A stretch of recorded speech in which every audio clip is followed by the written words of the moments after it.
လူတွေကလမ်းခွဲဖို့ဆုံးဖြတ်လိုက်ပြီဆိုရင်အရင်ဆုံးစကားမပြောချင်းရစကြတယ်လောကကြီးမှာပျော်ရွှင်မှုမရတဲ့လူကအတွေ့အကြုံအများကြီးပိုင်ဆိုင်လိုက်ကြတယ်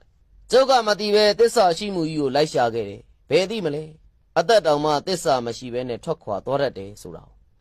နဘတ်ချွန်လောက်တတ်တဲ့သူကသူ့ဘက်လည်းမဟုတ်တယ်လို့ကိုယ့်ဘက်လည်းမဟုတ်ဘူးဒါပေမဲ့သူထိုးလိုက်တာတော့ကိုယ့်ဘက်ပဲဘသူမှခံစားချက်ဆိုတာကိုထဲ့မစင်စားပေးဘူးအားလုံးကကိုယ့်အကျိုးစီးပွားအတွက်ပဲကြီးကြတယ်တချို့ကဟန်ဆောင်ပြီးပြုံးကြတာလည်းဖြစ်နိုင်တယ်ဒါကြောင့်မို့လို့လူသားတွေကိုကြည့်နေုံနဲ့မပြီးသေးဘူးနားလေအောင်လည်းလေ့လာသင့်သူများတွေကခမရအချိန်ကိုဖြုံးမိမှစိုးရင်ကြလိမ့်မယ်ခမရကကိုယ့်အချိန်ကိုတေချာစီမံနိုင်မယ်ဆိုရင်အားလုံးလူလေတွေကြီးပဲ